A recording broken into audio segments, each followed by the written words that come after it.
Good afternoon,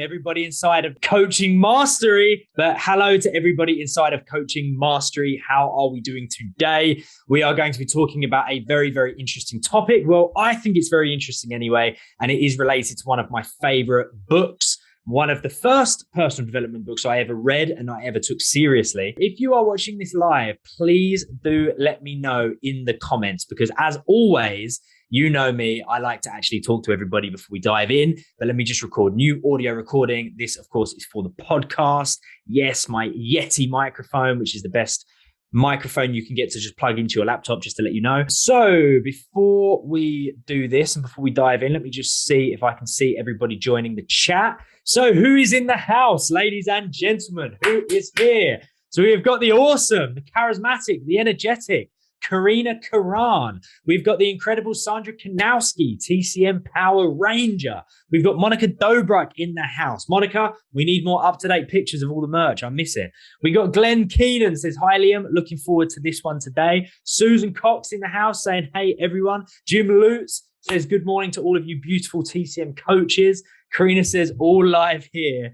TCM super keen bean. Yes, I love that. Chloe Louise is in the house as well. It's great when Chloe manages to pull herself away from work. I know that Chloe works very hard and is now working hard towards becoming a very successful coach, which is amazing. Great to have you here, Chloe. Viadis, is it Vedas? I never know how to say your name. Let me know. I think it's Vedas, which is awesome. Where's that from? I like it. It says, good day, guys. Lisa Ferry in the house says, hello, everyone. Hope you are well. So yeah, we're talking about a very interesting topic today, something that is actually very, very close to my heart in many respects. And I'll tell you why. The topic that we're talking about today is based on a book, and it's a very significant book. It was one of the first personal development books I took seriously. We'll dive into all of that when we actually officially start the podcast, right? But it's going to be an interesting topic. So Brett Chapstick in the house says, hey, all. Akeisha Graham is in the house, says, hey, everyone. Chloe Louise is so happy to be here. Amazing energy already. Love it, Chloe. We're so happy you're here as well. Joe Manor in the house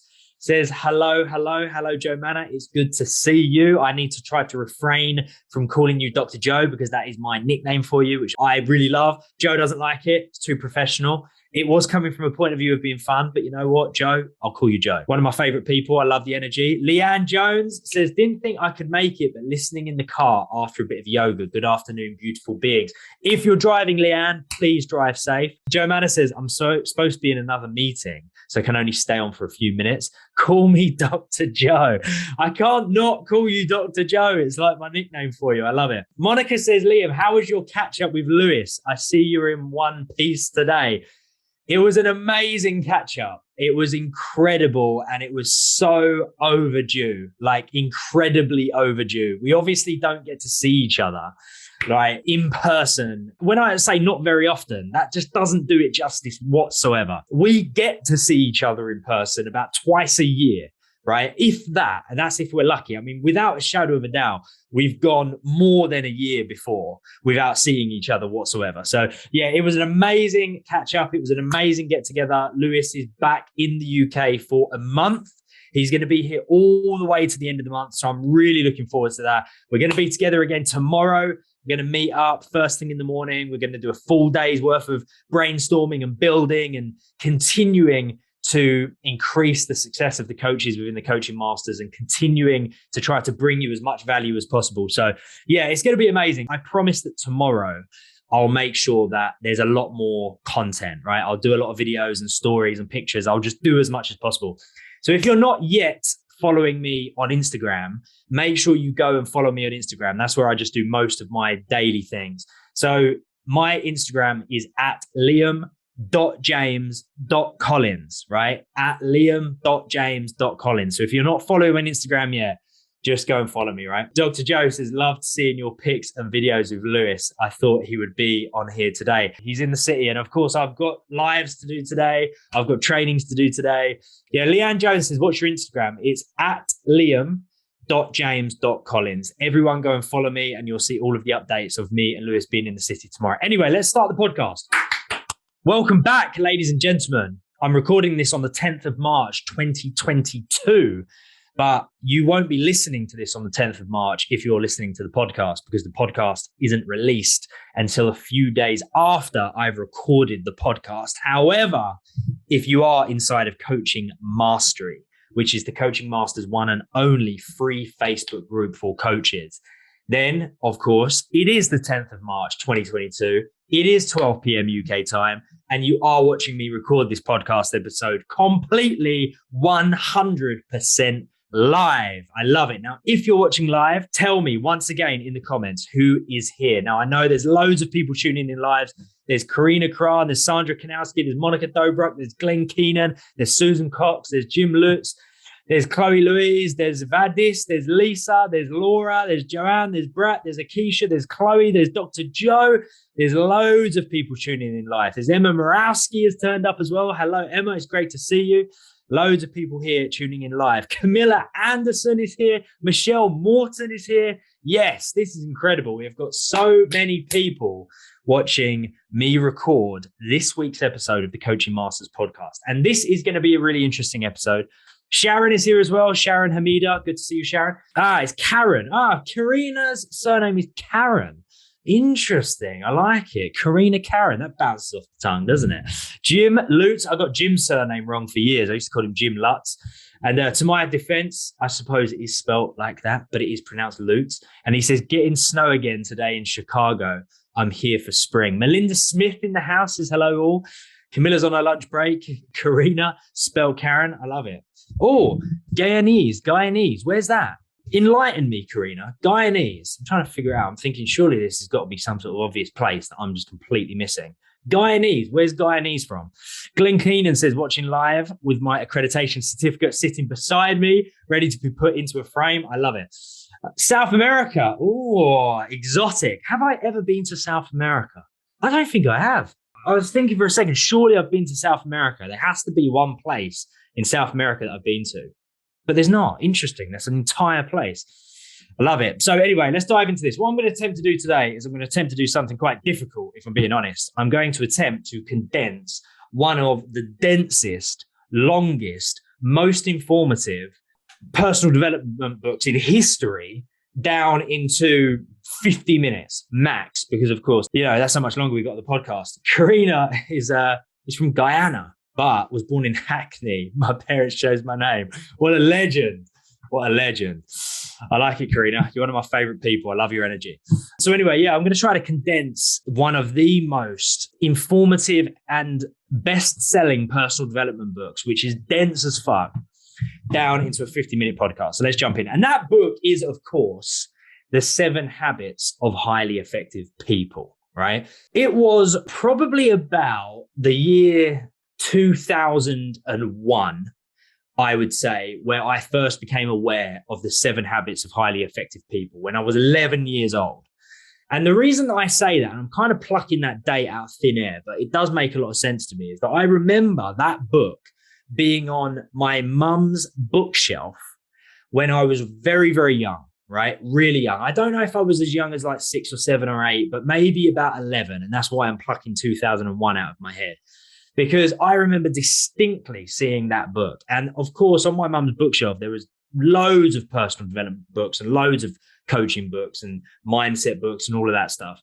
But that one just really stood out to me. And I think the reason it stood out to me so much was because it was big, it was dense, like it's a big book. And it's kind of got these sort of old school faded yellow pages. It's kind of like a proper book. Like, as you imagine, like nowadays books can be a little bit too white and a little bit too glossy and kind of, it hasn't got that same feel to it. When you crack out like an old dictionary or even just something that's like, feels like it's got ancient pages.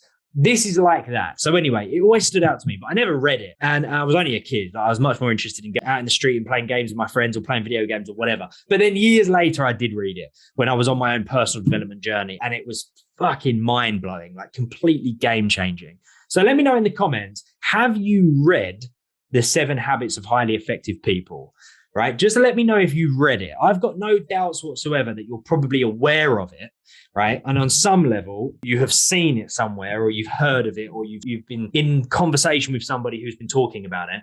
But I want to know in the comments on the live right now, have you read the book, right? Now, Jim Lutz says, yes, he's read the book. Michelle Morton has not yet read the book. Ambi loves the book. Melinda Smith says, yep, I've read it loads of times. Monica says, yes, but it was a while ago. Camilla says, no, I haven't read it, but I've heard of it. This is cool, guys. Keep it coming. Keep it coming. Let me know. Have you read the 7 Habits of Highly Effective People? Lisa Ferry says, not yet. I tell you what's really cool is if you have not yet read the book, then I'm almost jealous of you because you get to read it for the first time. It's like, you know, when you've watched an absolutely incredible TV series and then you know someone who hasn't yet seen it, and then you're like, oh my God, I'm jealous. Like, I wish I could rewatch this for the first time and have those revelations once again. If you said no to that question, you're lucky in a sense. Like Michelle has not yet read it. Camilla has not yet read it. Lisa Ferrier has not yet read it. So you guys are lucky. I would highly suggest you go and read it. Sharon has not yet read it, but she said she will. Joanne has read it. Susan Cox has read it, but she said she read it years ago. Akeisha says not yet, but it's now on my list. Push it to the top of your list, right? That's what I would recommend. Push it to the top of your list.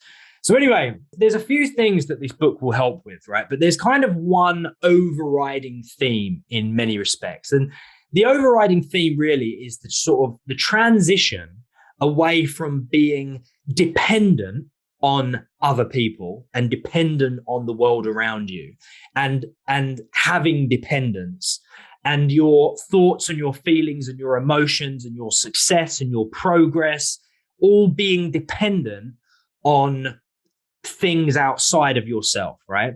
It's all about moving away from that and moving towards independent. We're able to rely on ourselves and we're able to control our thoughts and control our feelings and control our emotions and choose, right? When you're independent, you have choice. You have the ability to choose how you think, how you feel, where you go, who you're around, what level of progress you make, how successful you are. But then it also ultimately moves us even one step further into what the author calls interdependence. Okay. Now, if you're tuning into the podcast and this is the first time you've listened to the TCM podcast, or maybe you found this episode because you were Googling what are the 7 habits of highly effective people because you've heard of the book, then what I want to do is I want to come at this from a point of view of you knowing how these 7 habits can help you as an individual person. But then at the same time, I always want the coaches to be thinking, how can I also use this information to help my clients? And the reason why I think it's really significant to say that is because as a coach, what you want to be doing is every single new piece of information that you learn, every single new technique, tool, method, every book you read, every seminar you go to, every course you do, every time you bring on a piece of new information that can be helpful for another human being, I want you to be thinking, how can I use this to help my clients? Because that is really and truly where you're going to become the best coach you possibly can be. Now, every time I read a book and I learn a new idea, I don't just keep it for myself and I don't just use it on myself and then allow my own progress to flourish. I always then experiment with using that stuff on my clients because that's the only real way that we're really going to get to know how this stuff works. And that's the only way that you're going to be able to build up such an unbelievable toolbox of tools that deliver way more powerful coaching sessions for your clients, right? So anyway, Lauren has not read it. She said it's intriguing. Jim says, wow, rewiring your mind. What a concept, Liam. Maybe you should create a course to do just that. I do believe I have, Jim. And I do believe you've been on it and smashed it at the same time. But anyway, yeah. So then what we're doing is we're going through this book and we're sort of moving away from dependence through independence and then towards something that we call interdependence, which is the understanding that we can still hold on to our independence, right? But interdependence is a more mature, advanced concept. What it does is it sort of holds on to the knowledge that being an independent being is a useful thing, right? And is considerably more useful than being dependent on other people. But it also starts to work with the idea that working with others will produce greater results than working on your own, right? That's the ultimate form of this. That's the ultimate form of being independent, is being interdependent. So just to remind you again of what those stages are. And the reason why I'm talking about this is because the 7 habit, what it does is it attempts to take people through these stages. Is we're trying to move away from dependence, where we are solely dependent on other people, places, and things, and external circumstances outside of our control. And I just want to say, like, most people live within the world of dependence. Most people do. Most people feel as though that their thoughts and their feelings, their success, their progress, their emotions, and everything that makes life worth living is dependent on forces outside of themselves. Well, I'm not happy because that person was rude to me, or the weather's not very good, or I didn't get the job that I wanted. And it's always outside of themselves. So the 7 habits of highly effective people, what we're trying to do is we're trying to move away from dependence and towards independence, where we have the understanding that we are the ones that are solely responsible for what we do, how we act, how we think, how we feel, the success we experience, the progress we make. We are the ones that are responsible for that. We become independent human beings. And then what we're doing is we're taking it one step further and understanding that if we can then also become interdependent on each other and work together, then we will also make way more progress. So we hold on to our independence, but we also experiment and flourish with interdependence, whereas a group of independent people who take their own responsibility in their own hands seriously, whilst at the same time working with other people to make progress, that is where we make serious progress as a culture and as a group and as a species. Let's dive into this, right? Let's look at habit number 1, because this is really important. So I think my favorite habit out of the 7 habits, okay? Now, the first habit, in order to understand the first habit, you need to understand the difference between a reactive person and a proactive person, okay? Now, while external factors have the ability to cause pain, we know that, right? Even though external factors have the ability to cause frustration, anger, jealousy, your inner character doesn't need to be damaged by those external factors, right? Who you are doesn't need to be damaged by external factors that are outside of our control. What matters most is how you respond to those external factors, right? What really matters is how you respond to those experiences. Now, proactive people, proactive individuals focus their efforts on the things they can change, right? The things they do have control over. Whereas reactive people focus their efforts on the areas of their lives in which they have no control. And then what happens is there is a sense of blame. Well, the reason as to why I feel like this is because of you or that person or that thing. The reason as to why I'm thinking this is because of that place, that event, that person. The reason as to why I'm not experiencing the results I want, the reason as I'm not where I think I should be, is because of all of these external factors outside of myself, right? That is what is known as a reactive person. That is somebody that is simply reacting to the world around them. A proactive person is someone who knows that they are the ones that make the decision as to what they think, what they feel, what they do, and therefore they get to decide how they react to any of the one situations in which they're faced. There is a huge difference between the reactive person and the proactive person. And developing the sense of being a proactive person is exactly what we need to do to take that first big step towards becoming an effective human being, okay? The most effective people in the world are proactive. They actively make a decision as to how they're going to react to a certain situation. They don't simply react in their instinct, animalistic, caveman, cavewoman way, right? Now, those type of people, they amass negative energy by blaming external factors in a sense of victimization. They blame external factors for the way they feel, right? That's imprisonment in so many different ways. That is a huge sense of imprisonment. I'll give you a couple of great examples here with this. Now, they say that one of the major things that separates us from animals is the ability to think about our own thoughts. It's our ability to think about what we're thinking about.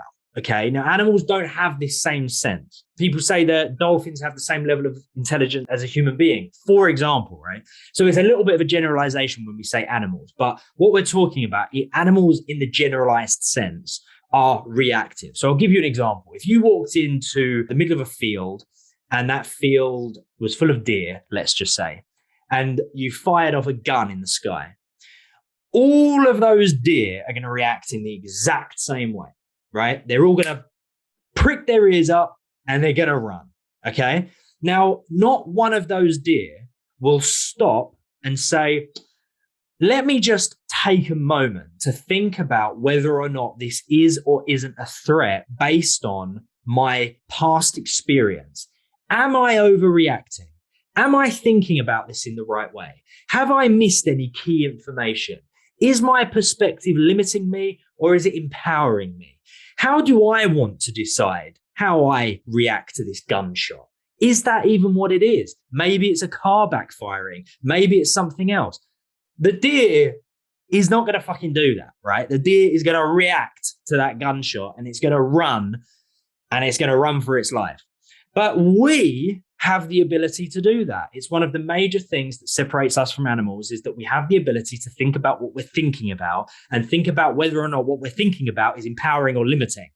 Think about that for a minute. That's absolutely fucking mind-blowingly phenomenal that we get to do that. We have the ability to think about what we're thinking about, and we get to think about whether or not what we're thinking about is limiting us or empowering us. And therefore, we get to make a decision as to what we do next. That's what makes us human. Yet, having said that, there are still an unbelievable amount of human beings out there that don't stop and think about what they're thinking about. They fucking react like an animal, right?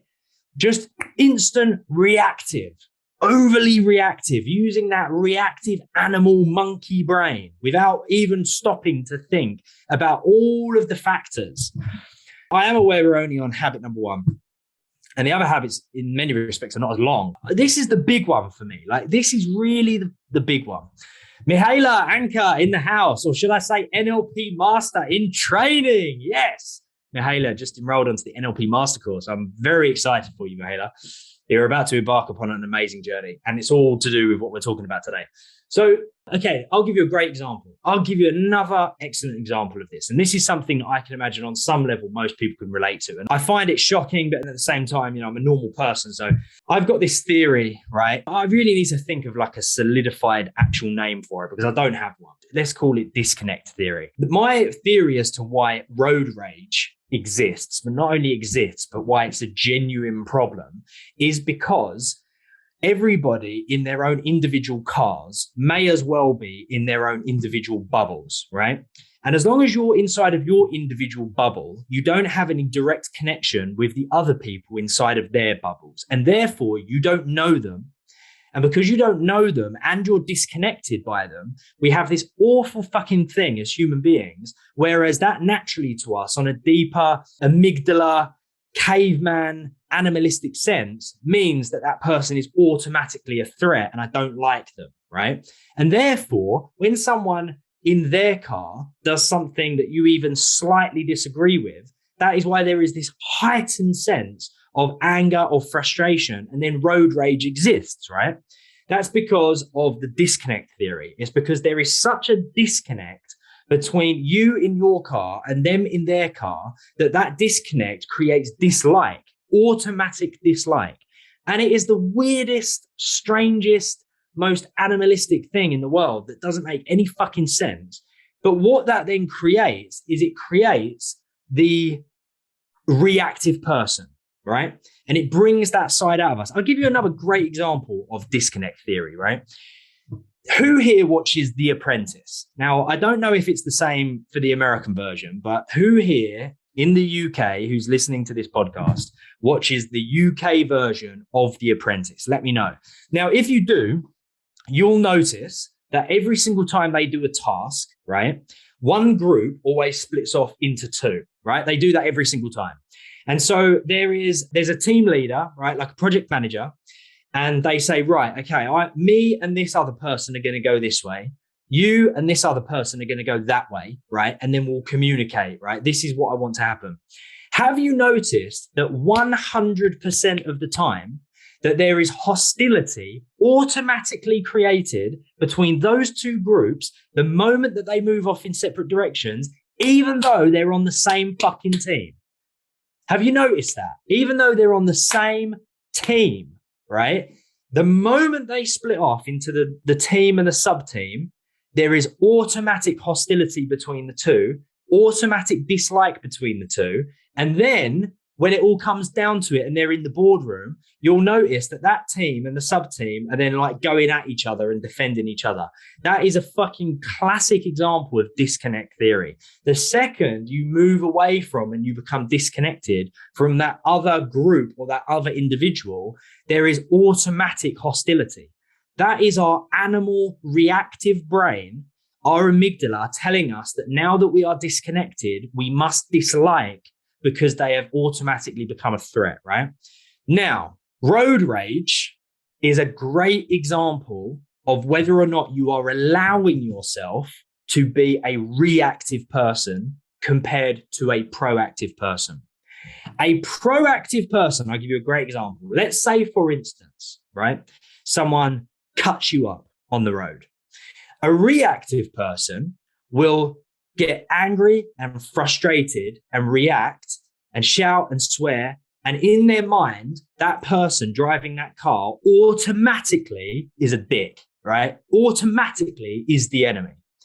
Now, the proactive person will ask themselves the question, do I, in this immediate moment, want to feel frustrated? Do I want to feel angry?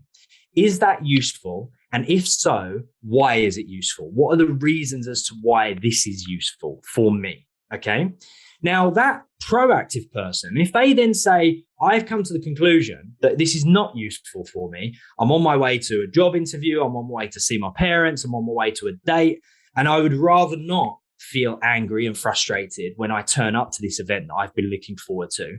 The proactive person will then say, well, in that case, how do I want to feel? Actually, I would like to feel calm and I would like to feel relaxed. I would like to feel zen. That person then goes on the journey of thinking about their own thoughts and making the decision as to what do I need to think in this situation to get the outcome I want, I'm looking for, which is calmness. The proactive person will then ask themselves the question, is it possible that that person cut me up because they're in such a rush, because they're trying to visit their loved one in hospital, which they know have minutes to live? Or have they cut me up because they're late for their own wedding and they're in desperation to go and see their wife or their husband or their partner, their other half, standing there at the altar and they know they're going to be late, right? The reasons are endless. But the proactive person understands that there are always way more factors happening than what is immediately in front of them.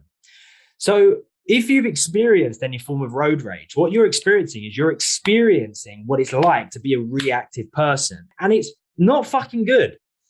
That's animalistic. It's taking us right back to those times where we needed shit like that, which we don't anymore. And it's not a habit of a highly effective person. A highly effective person is able to be proactive in the sense that they get to decide what they're thinking about and they get to decide the outcome of how they feel based on what it is they want. So that is the first habit of a highly effective person, being proactive in your thoughts rather than reactive, right? Being proactive with your reactions and deciding how you react based on the outcome that you want and taking your thought process to a deeper level, right? Which most people don't ever go to. But being reactive, right, on the other hand, which is just reacting in the immediate moment like some form of animal, is a very, very, very strong sign that at the moment, you are not a highly effective person. That doesn't mean that you are not a highly effective person, full stop. You can't be one. Of course not.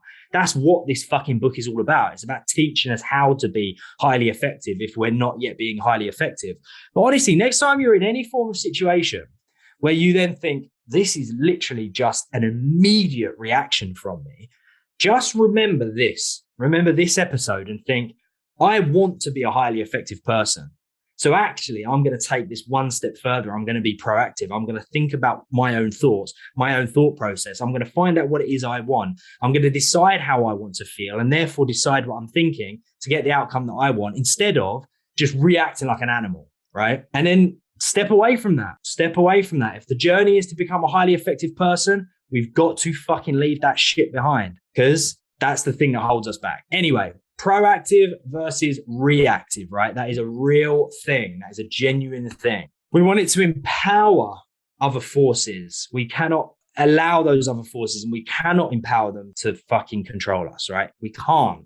It's all about what happens internally. Just on this one point again, but it's my favorite habit out of the 7 habits. If anyone has ever read the book, A Man's Search for Meaning by Viktor Frankl, it's a fascinating book. And Viktor Frankl was a prisoner in a Nazi concentration camp during World War II. And the Nazis decided everything in terms of his physical, external circumstances. Everything was decided, right? In terms of when he ate, which obviously wasn't very much, where he went, when he worked, and all of those horrible external circumstances.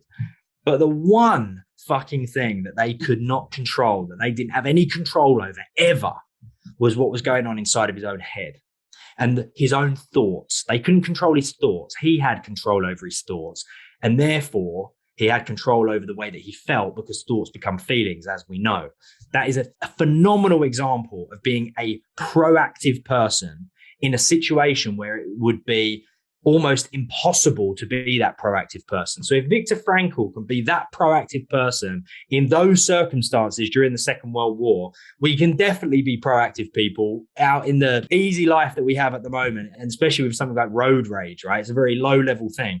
So that's the first thing. That's the first habit of highly effective people. I wanted to spend a good amount of time on that one. And even what we may even do is we'll do this as like a part 1, part 2 podcast, because I don't want to rush the other 6 because they are all as good as that. But that one in particular is massive, right? That one is really important. The second habit, Lisa Ferry says, what's the name of the book? It's called The 7 Habits of Highly Effective People. Definitely go and read it, no doubt. Because this is like a very condensed summary, right? Whereas really the author, Stephen Covey, he takes you through so many different tools and techniques and methods to apply this to your life. So at the moment, we're just talking about the high level ideas. The second habit is to begin with the end in mind. Now, this is really important when you're trying to work towards something that is significant or difficult to achieve or anything. This isn't reserved for those ventures that are going to take a lot of time or a lot of effort. And this isn't reserved for those ventures that are difficult. This is the same for everything.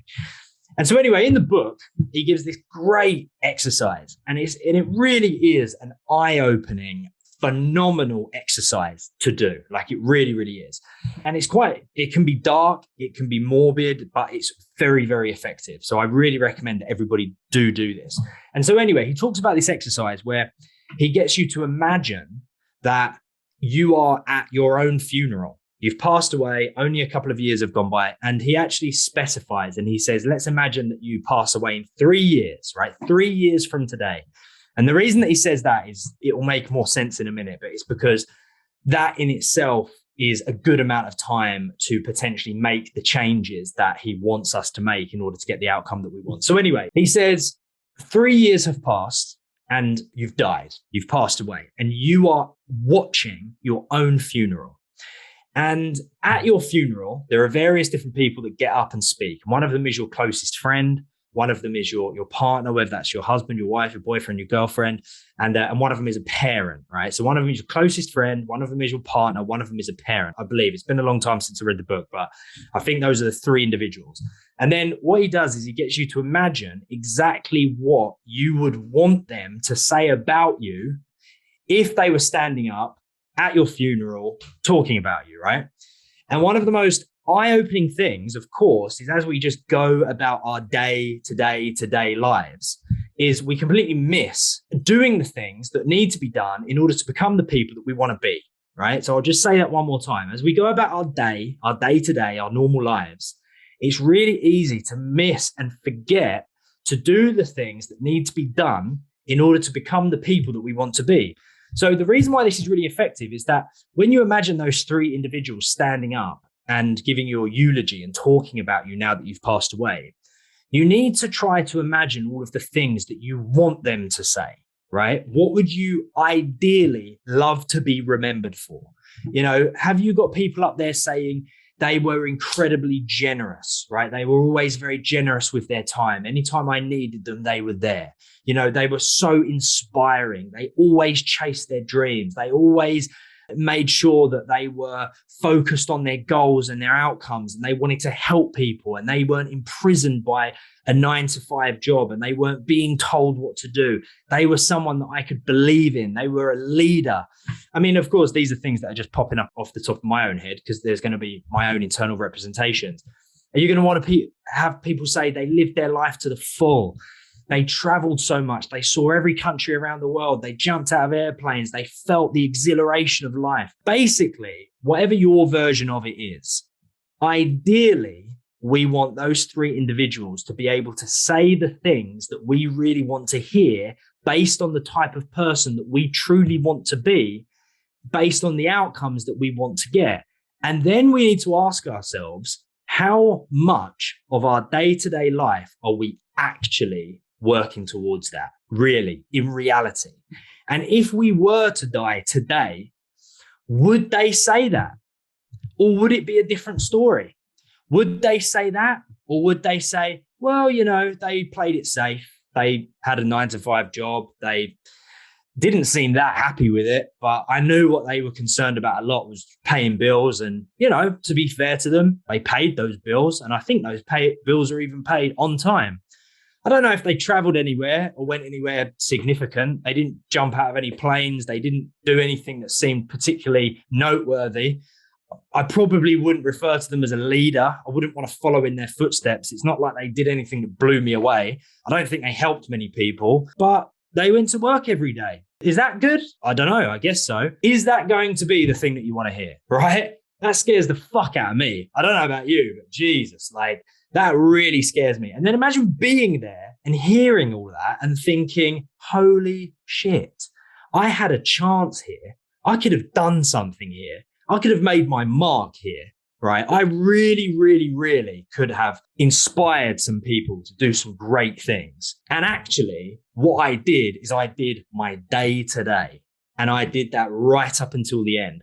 Now, this is where the second habit is so very, very important, because the second habit is to begin with the end in mind. And what that means is, it means that each day of your life, you should contribute towards the vision that you have for your whole life. Okay, now I'm going to say that again because it's really important, right? Every day in some way should contribute towards the big picture, the whole picture that you want to create. You know, knowing what's important to you means you can live life in the service of what matters to you, right? Knowing what matters to you is unbelievably important, because unless we know what matters to us and unless we know what we want to create and what we want to leave behind, how can we possibly live every day contributing towards that vision?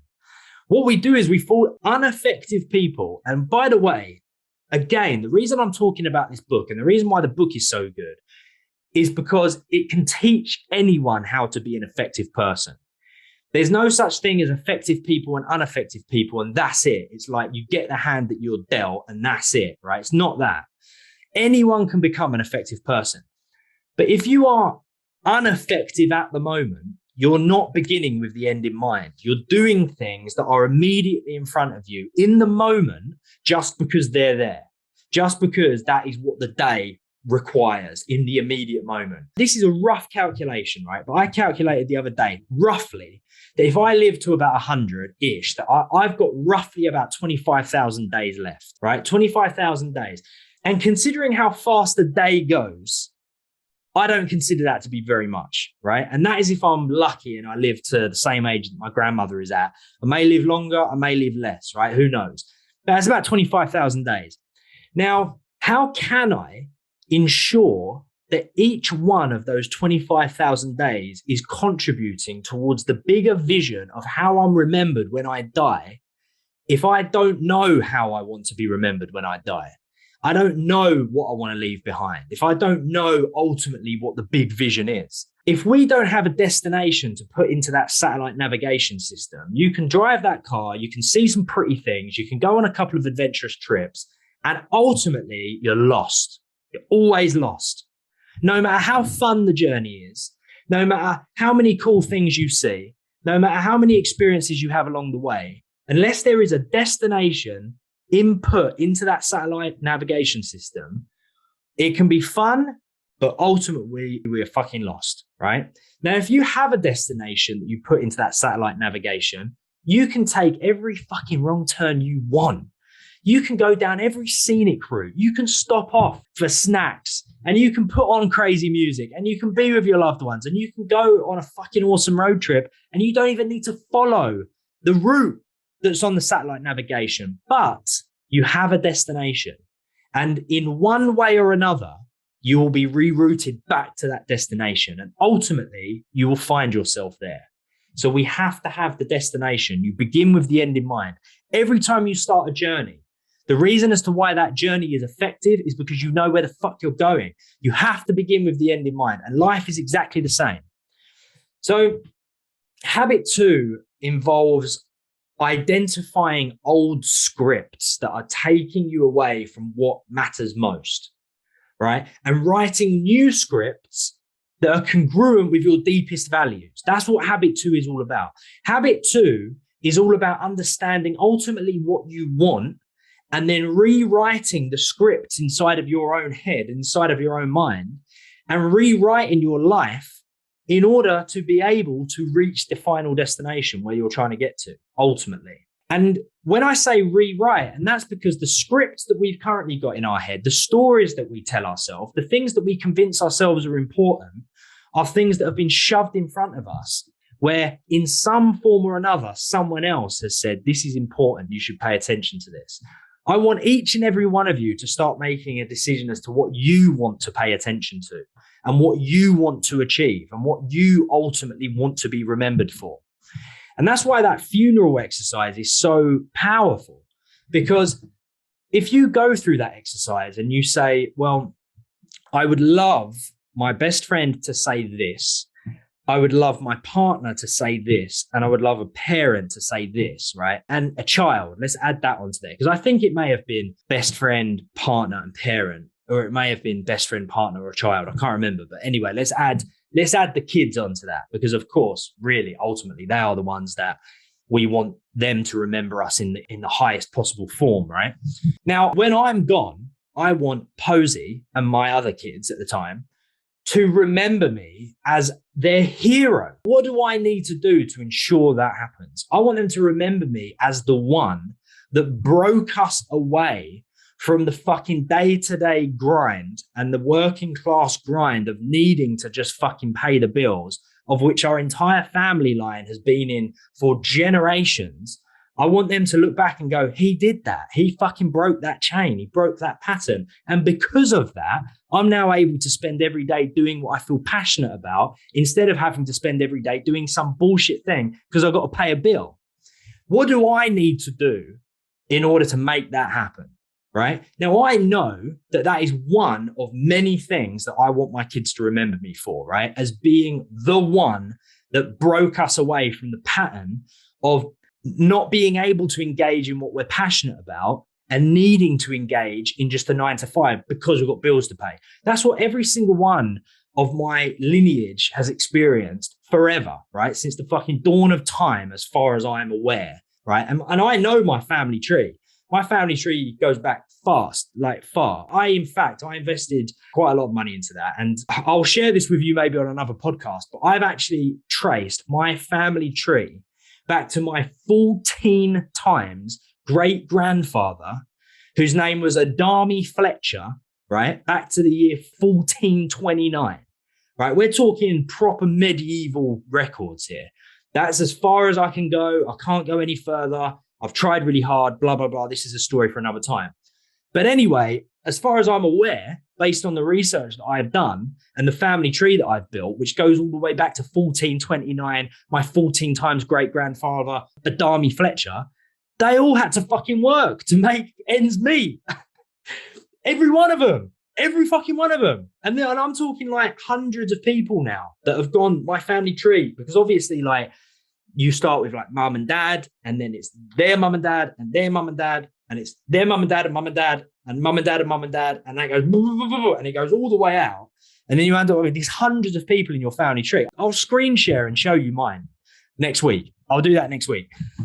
So anyway, as far back as I've gone, every single one of them has not been able to engage in the thing that they're passionate about because they need to pay the fucking bills, right? Now, how do I want to be remembered? I want to be remembered as the one that broke that chain, right? The one that was able to put our family in a position where we want to and we get to engage in the things that we are passionate about instead of needing to just pay the bills. So with that in mind, right, if we take Stephen Covey, who is the author, if we take the author's second habit, which is to begin with the end in mind, I then need to ask myself the question, what do I need to do every day for those 25,000 days to ensure that that happens?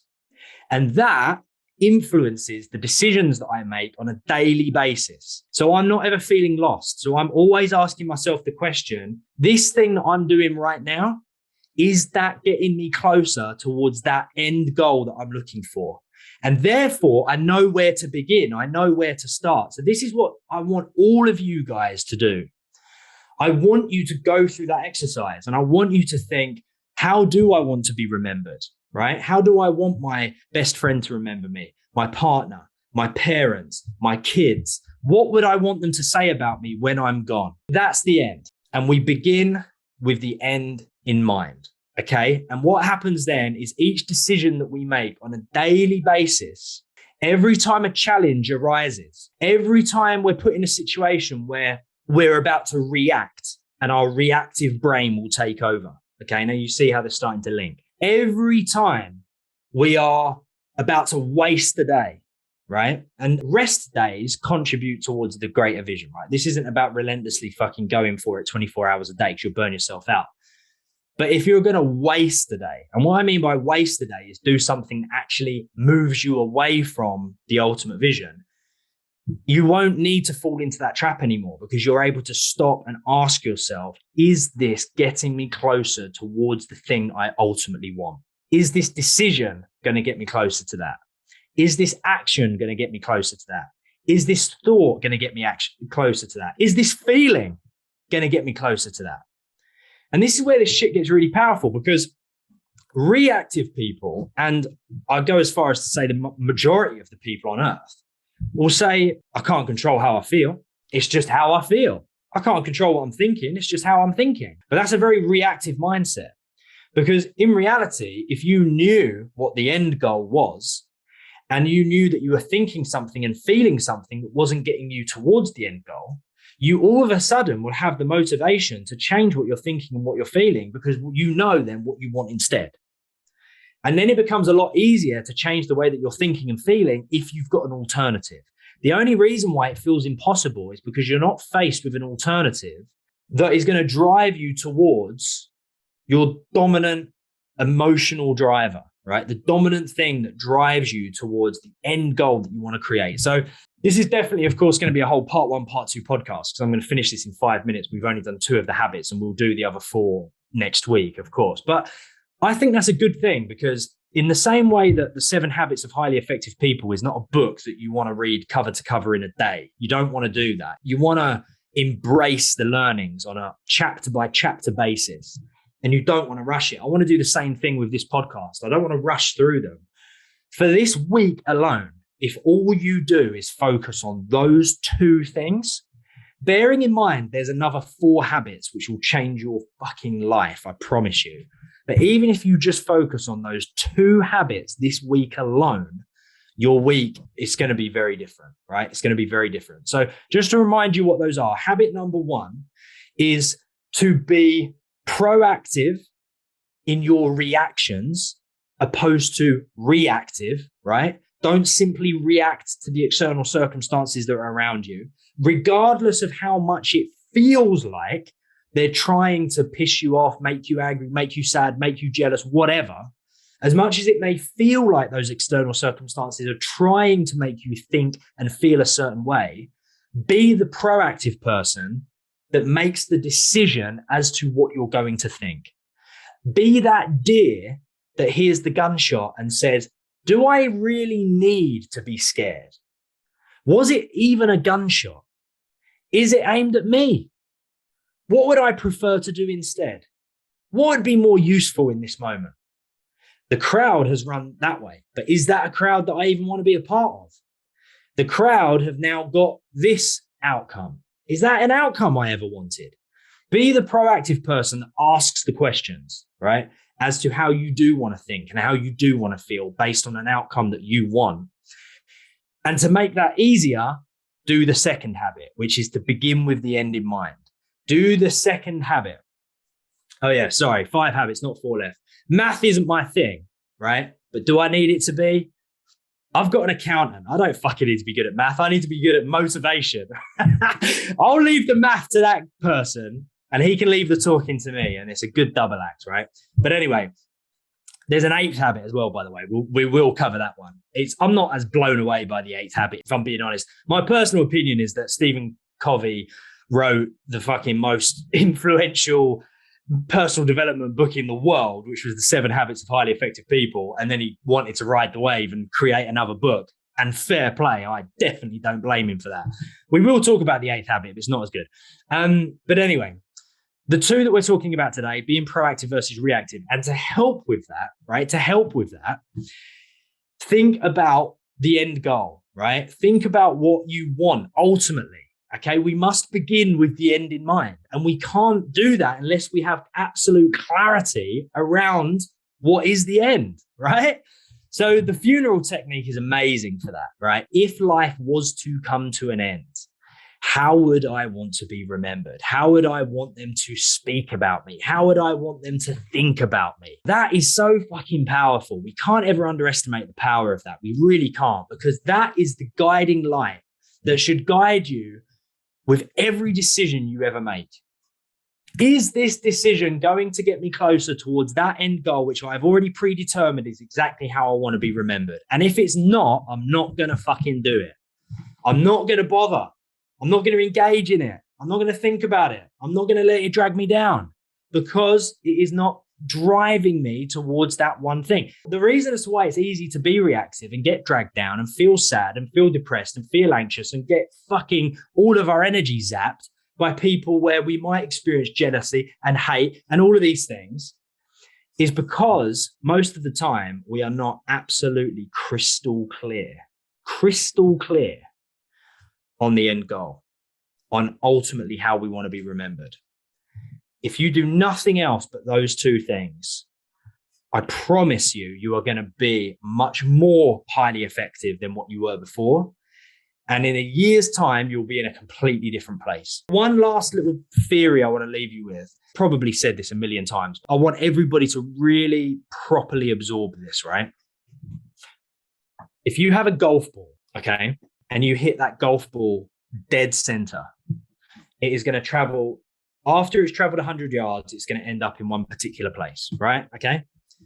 But if you hit that golf ball just ever so slightly to the left, right? And I'm talking millimeters, less than millimeters, whatever that is, right? Another thing I don't need to fucking know that my accountant probably knows. If you hit that golf ball just the tiniest little measurement to the left, by the time it has traveled 100 yards, it will end up in a completely different place. And that is because one very small, seemingly insignificant change today results in a completely different life in a year. Remember that.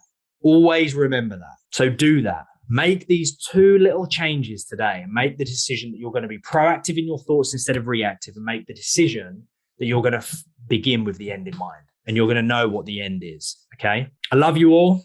You're amazing. You're incredible. For those people that are Coaching Masters members, I will see you over inside of the Coaching Masters membership for TCM TV. For those people that are not yet Coaching Masters members, you absolutely must become a Coaching Masters member if you have any hope whatsoever to be successful within the coaching space over the next 10 years. That's a big fucking statement, isn't it?